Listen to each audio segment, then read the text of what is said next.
Welcome everyone to another episode of Kindling the Hearthfire. We are a little late this time around, but I want to wish everyone a happy Lughnasadh. I hope everyone had a wonderful time, however they celebrated this time of year. Our Protogrove here in South Bay had a lovely ritual with a scrumptious potluck afterwards. We have a wonderful episode for you this time around, despite many technical difficulties and glitches, so let's get started.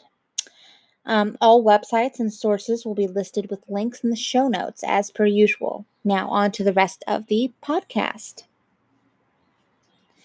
This time around, I am hoping to get back into the swing of things and get back on track, and we will be discussing what the Welsh did during this time of year, or around the beginning of August. Last Lughnasadh, we discussed in detail the origins of the festival itself, according to the Irish. So this time I wanted to head on over to Wales and discuss some history of the celebrations there. Lughnasadh, or in Welsh, Gwyl y Wast. I'm probably mispronouncing it. I tried to find a pronunciation guide for this, but was unable to find one. So forgive me for mispronouncing the Welsh. It is the first of 3 harvest festivals, and it was traditionally the wheat harvest. Often tenants were bound to present freshly harvested wheat to their landlords on or before the first day of August. In the Anglo-Saxon Chronicle, where it is referred to regularly, it is called the Feast of the First Fruits. As I mentioned last episode, July would have been a very lean month for many agrarian cultures, including Wales, and a large and bountiful harvest was cause for celebration after such times. Everyone would help to bring in the harvest quickly and distribute it correctly and evenly. The equinox marked the beginning of the harvest season and was celebrated with large public feasts. Oddly enough, just as a side note, the god associated with the Irish Lugh, or the Welsh god that is kind of equated to the Irish Lugh, Lughnasadh, which means Lugh of the dexterous hand. He is not associated with this time of year in Wales. His myths are associated with the changing of seasons, but I could not find any associated with this time of year in particular. Lugh and his twin brother Dylan were sons of the goddess Arianrhod. She gave birth to them immediately after she stepped over the magic wand of her uncle Math. If you're familiar with the myth of Blodeuwedd and Lugh, it is worth mentioning that in the history of Wales, the mother is traditionally the one that gives the child their name, their first weapon, and chooses their spouse. And it is the wife, according to Old Welsh law, that starts the proceedings for divorce or can start them in very specific ways. Just food for thought. All right, now on to the couple of recipes that you could be doing for this time of year. I was looking for recipes for this time of year, and I was finding a lot of bread recipes. And I don't know about you, but while it is traditional to do bread during this time of year, it can kind of be overdone. So I was going to do a couple more recipes that are not bread. That seemed interesting. One of these recipes that I found on a particular website was what they called Lammas berry soup, which they call a cool treat on a hot day. So what it calls for is about 8, 16, 24, 32 ounces of various berries.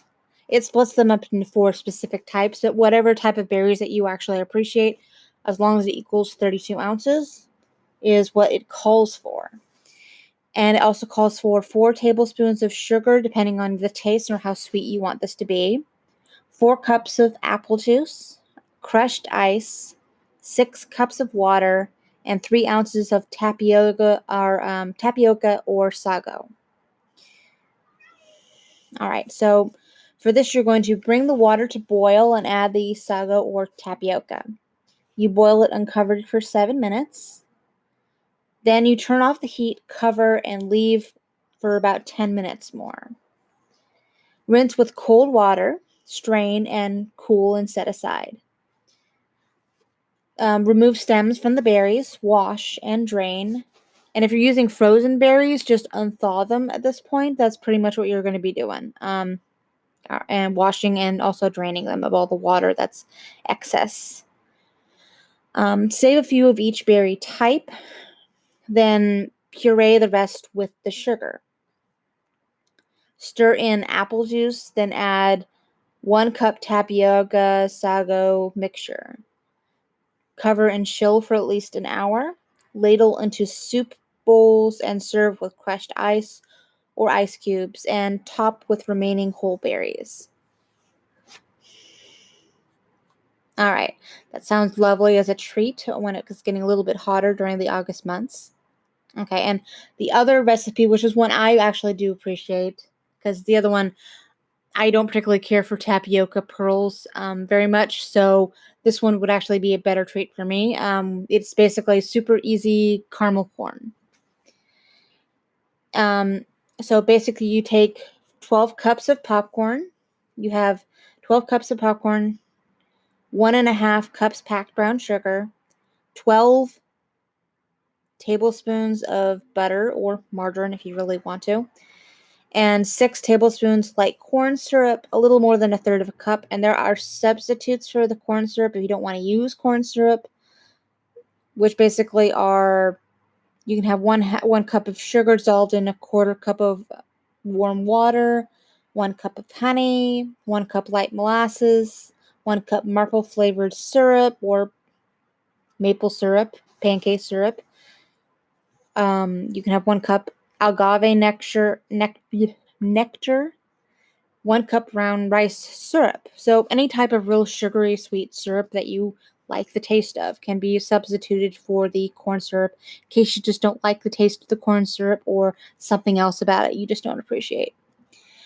Okay, and then 1/2 teaspoon baking soda, 1/2 teaspoon vanilla or to taste, or yeah, and 1/2 a teaspoon of salt. So what you do is you put the popcorn into a 17-inch by 12-inch by 12-inch baking pan.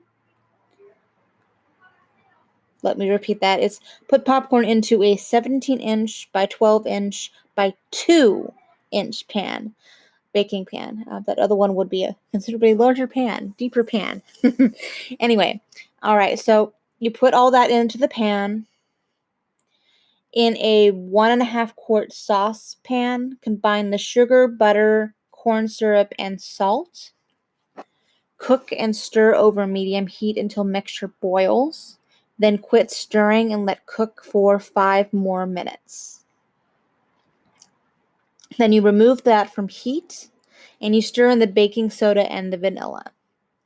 Pour over popcorn, stir gently to coat, and then you bake this in a 300-degree oven for about 15 minutes. Stir, and then bake for 5 to 10 minutes more. You want to burn the popcorn. You just want to make sure that everything's covered and it's baked properly. All right, and then remove corn to large bowl, cool, and then eat. That sounds incredibly yummy to me. Caramel corn. Yum, yum. Anyway, all right, so next up we have our book review. And the book review for this time around is The View from the Cheap Seats by Neil Gaiman. And this is actually a collection of his nonfiction works. And as it states on the back, it is a fascinating collection of nonfiction pieces on myriad topics observed in award-winning #1 New York Times bestselling author Neil Gaiman's probing, amusing, and distinctive style. Analytical yet playful, erudite yet accessible, these essays explore a broad range of interests and topics including, but not limited to, authors past and present, music, storytelling, comics, bookshops, travel, fairy tales, America, inspiration, libraries, ghosts, and the touching titled piece, which recounts the author's experiences at the 2010 Academy Awards in Hollywood. So this is basically a collection of not all, but a selection of Neil Gaiman's nonfiction pieces. And I've read through it, and it's a lovely read. You get to learn a lot about Neil Gaiman, and you get to hear and learn about a lot about what he likes, who he's met over his long career as an author and journalist, and who he would have liked to have met that he didn't get the chance to. It's very fascinating, a lot of them ranging a lot of different topics, and they're very amusing, and they're done in Neil Gaiman's style. So it's like reading one of his fantasy novels, but it's nonfiction, which is fairly interesting in and of itself. So I definitely recommend this book. It's very readable, rereadable, and yeah, it definitely belongs on your bookshelf, or at least in your library of books that you've read. So it's a fascinating collection of works, and I loved reading it, and I would definitely recommend anyone picking it up. And you can find this book on Amazon, barnesandnoble.com. You can go into most bookstores and find it. I literally went into a random bookstore in the middle of nowhere, and I was able to find this book. So pretty much anywhere books are sold, go ahead and you can find this book and pick it up and read it for yourself. It's a lovely read, and you can take it in pieces or read the whole thing all the way through. Every selection is wonderful, and Neil Gaiman's definite style certainly shines through. So pick it up today and have a read at it. It's a wonderful book. All right. Next up, we have the community calendar. And this is kind of getting into the end of the year for festivals at this point. So, yeah, these are the last 3 festivals that I have on my list pretty much. And they are, the first one coming up is one in October, is the Rocky Mountain Retreat, which is an ADF festival held October 14th through the 16th at the Kirk of Bonnie Brae in Denver, Colorado. And you can find more information on their website at www.chokecherryadf.org. All right. And the next one coming up is going to be at the Harvest Nights Gathering, which is October 21st through the 23rd. And it is also at a Camp Bonnie Brae, but this one is in Otis, Massachusetts. And you can find more information on their website, which is the charteroakadf.org/harvest-nights website. And once again, in the show notes, these are all going to be listed, so you won't have to memorize and listen to me jibber jabber over how to actually spell all these websites. So check that out if you want to find out more about this festival, and head on over. Okay, and I lied. It's actually only 2. The first one actually got listed twice in my list. So anyway, so it is these last 2 festivals of the year that I have in my list, which are all happening in October. So I hope you get to go to some of these and have a great time, because they sound like a lot of fun. All right. Wrapping up, I would like to thank you all for listening and submitting content. I would especially like to thank, again, Bonnie Landry, who you heard in the intro with Fireburn Bright.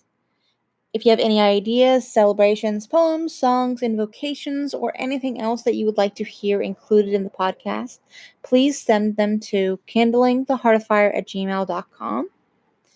I would also love to see pictures and hear about your celebrations on Facebook. You can post them to the Facebook group, Kindling the Hearthfire Facebook group. You can find our podcast on Stitcher, iTunes, Anchor, and on Patreon, as well as Google Play as well. Be well, and may you continue to pray with a good fire.